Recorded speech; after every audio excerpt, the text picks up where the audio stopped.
Salut les filles et les garçons.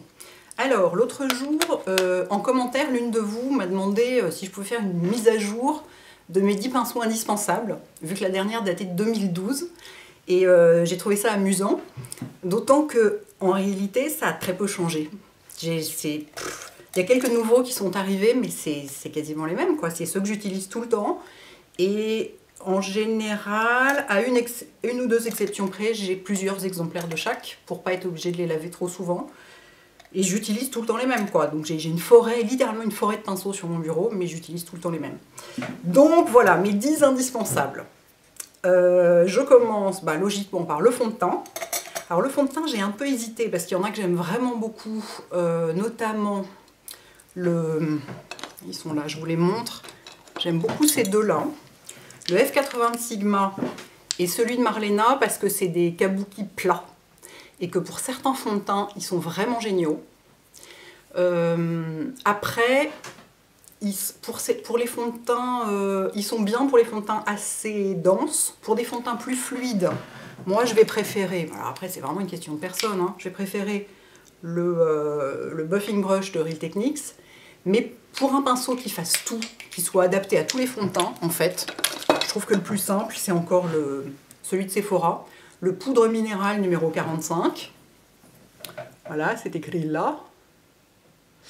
Qui est donc un pinceau à poudre minérale. Hein.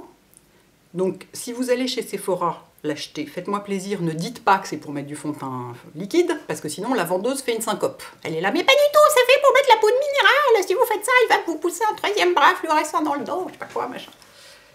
Dites, voilà, je veux le pinceau 45 poudre minérale, et c'est tout. Si elle vous dit, vous avez la poudre minérale qui va avec, vous êtes là, oui, oui, c'est bon, j'ai tout ce qu'il faut chez moi. Donc, je le trouve adapté à plein de fonds de teint.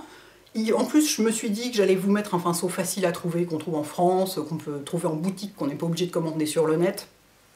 Voilà, il est adapté à plein de fonds de teint. Combien j'en ai?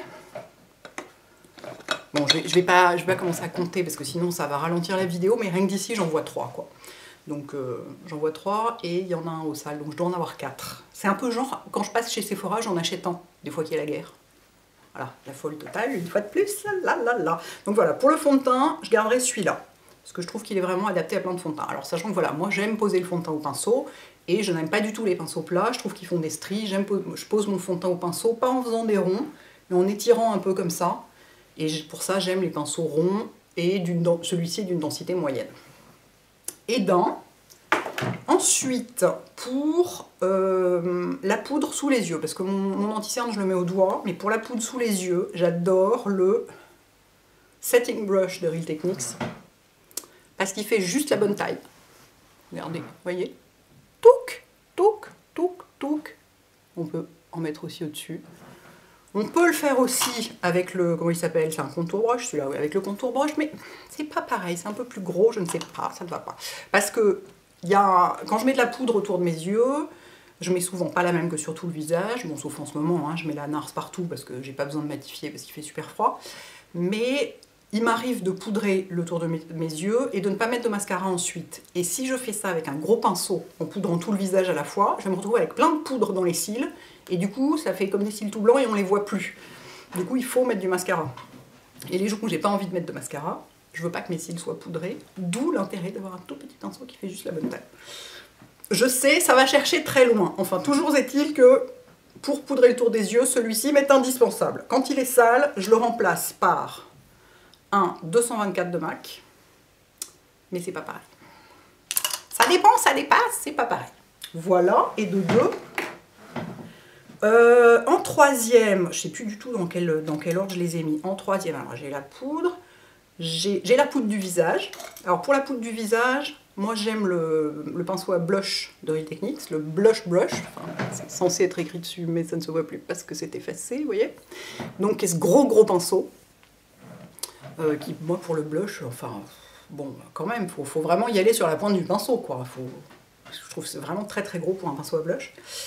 Vous allez me dire, cela dit, en voyant mon pinceau à blush, que... Enfin, bon, bref, je continue. Donc pour la poudre du visage, pour soit tapoter quand j'en mets sur le front, soit si j'en mets partout comme ça, il est parfaitement adapté. Je crois qu'il y a beaucoup de gens qui l'utilisent pour ça. C'est pareil, lui j'en ai 2, d'ailleurs je peux vous sortir le deuxième, voilà. ce qui ne sert à rien parce que je me retrouve toujours avec les deux complètement sales en même temps et obligée de laver les deux et du coup j'en ai plus, je suis obligée de prendre un autre pinceau pour la poudre et c'est le drame.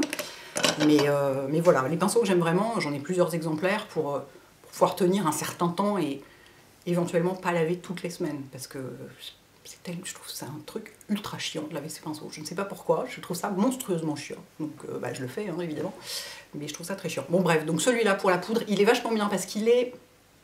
Alors pour de la poudre compacte, alors voilà, ça j'ai pas mis de pinceau à poudre compacte, ça irait à la limite, mais comme il est très souple, il n'est pas très dense, donc pour prélever de certaines poudres compactes, sur celle de Laura Mercier par exemple, qui est si géniale, dont je vous ai parlé récemment, là, la universelle, machin, je sais pas quoi, là, il suffit tout à fait, parce qu'elle est facile à prélever.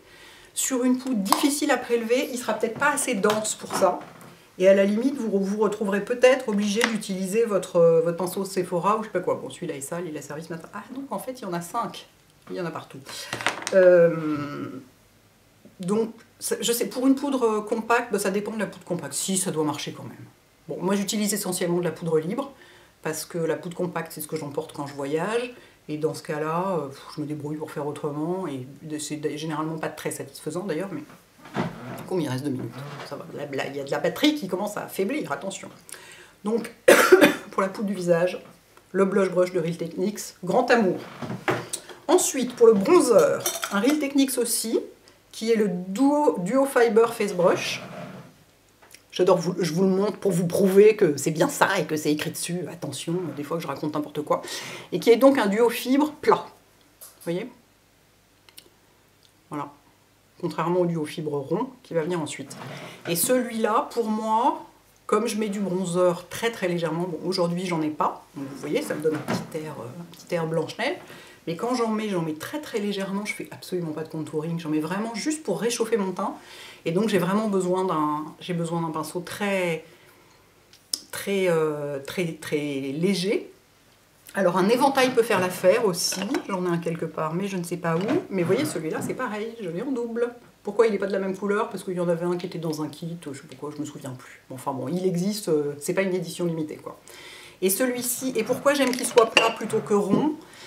Bah parce que par exemple pour le front, moi j'ai un petit front, et du coup pour le front, je trouve que c'est assez adapté, ça permet de faire des petites zones, de ne pas se retrouver avec du bronzer un peu partout comme ça, enfin, de passer de façon relativement précise tout en étant très très diffuse quoi. Je suis sûre que ça fera un très bon pinceau à poudre aussi, hein. Mais bon, voilà, moi je l'utilise pour le bronzer, et voilà, vous voyez j'en ai 2, et vraiment, vraiment je l'adore quoi. Je vais peut-être en acheter un 3e. Non, parce que j'ai des éventails qui peuvent marcher de temps en temps pour ça. J'en ai un que j'aime bien, où est-ce qu'il est? Je suis désolée, il y en a beaucoup, je n'arrive pas à le retrouver dans le tas, tant pis donc. Bronzer. Attends, oh mon Dieu, il y a un truc qui menace de se casser la gueule, c'est terrifiant. C'est un bronzer que je viens de découvrir et que j'adore, j'ai pas du tout envie qu'il tombe. Blush poudre. Ça, depuis très longtemps, c'est le 187 de MAC, c'est pareil, il est tout effacé. Come on. Voilà. Et alors lui, j'en ai 3. Et j'ai un genre de dupe de chez Sigma, mais qui est moins bien. Donc c'est vraiment, vous voyez, j'y tiens à mon duo fibre rond pour le blush poudre. Donc voilà, j'adore. Ça pourrait servir aussi pour le bronzer, ça pourrait servir pour la poudre. À la base, c'est un pinceau à fond de teint. Et ben si vous en avez un, essayez de poser du fond de teint liquide avec et puis revenez me dire, hein, parce que vous allez bien rigoler. Il y a des gens qui adorent, hein, cela dit. Peut-être que vous n'allez pas du tout bien rigoler, que ça va très bien se passer, mais alors, moi je trouve ça vraiment, c'est bonjour, c'est le paradis de la strie, quoi. Je trouve ça épouvantable. Ils en ont fait un petit aussi, qui s'appelle 188, pour genre, peut-être l'anti-cerne, je sais pas. Enfin, pas du tout, enfin voilà. De toute façon, les pinceaux, alors voilà, ça va être la grande morale de cette vidéo. Les pinceaux, vous en faites ce que vous voulez. Hein. Typiquement l'exemple du Sephora machin, la vendeuse qui vous dit non, vous ne pouvez pas l'utiliser pour du fond de teint liquide et tout. Vous faites ce que vous voulez. Si vous voulez vous faire un trait de liner avec ça, en appuyant dessus pour le rendre tout petit, tout fin, vous avez bien le droit. Vous faites ce que vous voulez. Vous détournez comme vous voulez, vous utilisez du synthétique pour de la poudre et du naturel pour de la crème, si vous voulez. Alors on dit généralement de faire l'inverse. Maintenant, de toute façon, on utilise globalement du synthétique pour à peu près tout, parce qu'on fait des très bons pinceaux synthétiques. C'est vraiment, ne prenez rien à la lettre, essayez. Ça dépend vachement de votre morphologie, ça dépend de si vous avez la main lourde ou pas.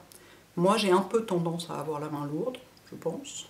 Vu comme c'est pour les soins, je pense que pour le maquillage, c'est pareil. C'est pour ça que pour les trucs colorés, c'est pas mal que j'ai des trucs un peu légers comme ça. Parce que du coup, je fais comme ça. Et on peut pas se louper avec un truc comme ça, vous voyez, c'est tout léger, tout aérien, ça diffuse complètement la couleur. Et moi, je tapote pas mal. J'ai pas tellement tendance à estomper comme ça pour éviter de déplacer le fond de teint qui est dessous, encore qu'en réalité, il se déplace pas tant que ça.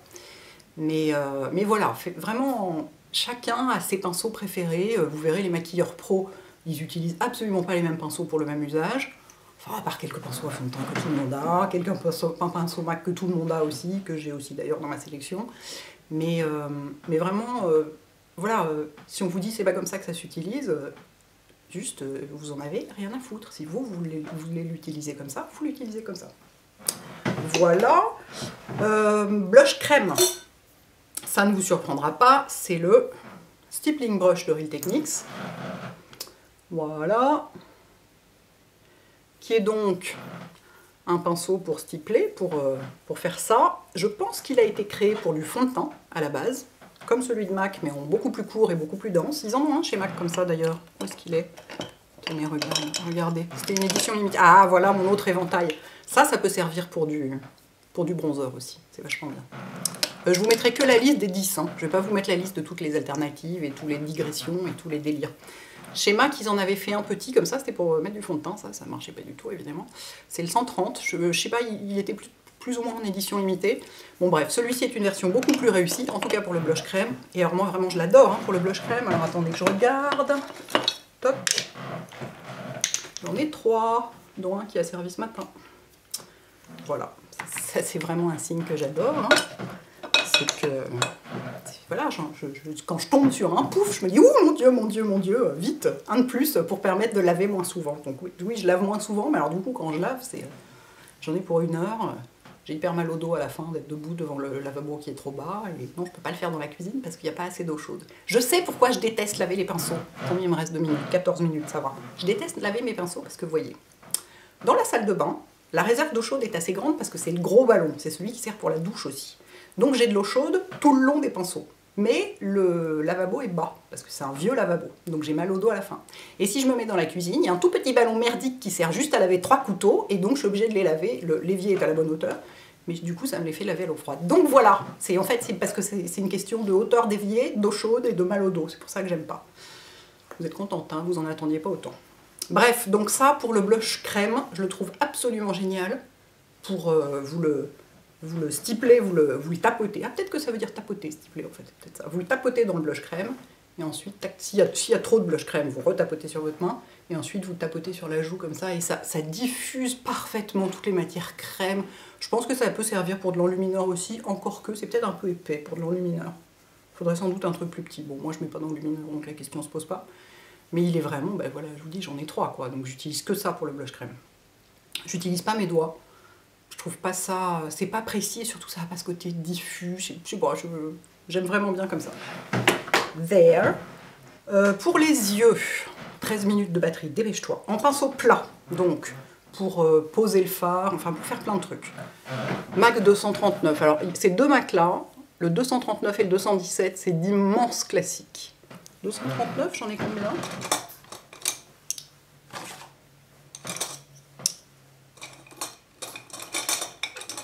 Mais attendez, il y en a qui sont sales là. J'en ai que 3, je suis sûre que j'en ai plus. Je suis sûre que j'en ai plus et il est génial ce pinceau. Donc c'est un pinceau plat en poil naturel qui sert alors soit à poser du fard à plat comme ça ou en estompant pour estomper un crayon au ras des cils, un crayon genre Kohl ou un crayon qu'on a un peu le temps d'estomper, il est génial. Ça c'est Nick Chapman qui m'a fait découvrir le truc, et, enfin pas qui m'a personnellement, mais enfin c'est envoyé une de ses vidéos que j'ai découvert, vraiment génial. Pour mettre du fard au ras des cils inférieurs, il est génial aussi. C'est vraiment un pinceau, c'est mon pinceau plat préféré. Alors, tout comme le 217 qui suit, c'est des pinceaux qui sont chiants à entretenir parce que quand vous les lavez, moi j'ai tendance à laver, j'y vais de bon cœur, hein, comme ça, du coup après ils sont comme ça. Donc il faut les faire sécher dans des brush guards, j'aurais dû en prendre avec moi pour vous montrer, mais je vous mettrai un lien vers le site de brush guards ou vers je sais pas qui les vend. C'est une espèce de petite résille en plastique qu'on met autour des pinceaux comme ça, et qui les maintient en forme, et du coup ils sèchent, vous voyez, ils sont comme neufs, quoi. Alors que sinon ils deviennent épouvantables tout de suite. Donc celui-là, vraiment, mais excellent pinceau plat, vraiment je l'adore, indispensable, et en estompeur, le 217. Alors ça, sans aucune hésitation, il y a eu plein d'imitations, plein de copies, voilà, tout le monde en a fait. Il y en a plein des estompeurs, mais moi ça reste mon préféré. Il est à la fois ferme, il est assez ferme et dense, du coup il estompe vraiment bien. C'est limite, il gratte un peu la paupière, mais comme parfois les pinceaux en poils naturels, qui sont moins doux que les poils synthétiques, mais il estompe vraiment bien. On peut s'en servir aussi pour poser du fard si on veut. Il y a des gens qui font leur cil inférieur, enfin leur ras de cils inférieur avec, moi non, hein. Ou alors il faudrait que j'appuie dessus pour le rendre fin, mais j'ai le 239 pour ça. C'est vraiment un excellent estompeur, et pour faire le coin externe, il est vachement bien. Pas seulement pour estomper, mais aussi pour poser du fard comme ça en coin externe, du fard plus foncé. Et lui, j'en ai combien? Ah non, lui c'est un faux justement, c'est un Zoeva, c'est une copie. Ah bah c'est intéressant. Non, ça aussi c'est une copie. D'accord. La Folle Furieuse. J'en ai 6. Ah ouais. La Folle Furieuse. Et quand je pense que je porte plus que du fard à paupières crème que j'estompe au doigt, ouf! Non, mais il y avait une époque où je faisais beaucoup de maquillage avec plein de fards que j'estompais, et du coup je salissais un pinceau à chaque fois. Et voilà, j'en ai 6. Vous inquiétez pas, j'ai pas tout acheté d'un coup. Hein, il y en a, ça fait 9 ans que je les ai, quoi. Ah oui, il y a des pinceaux là-dedans. Ils sont, celui-ci, il est certainement très très vieux, vu la tête qu'il a, par rapport à celui-ci. Vous voyez, qui est plus au garde à vous.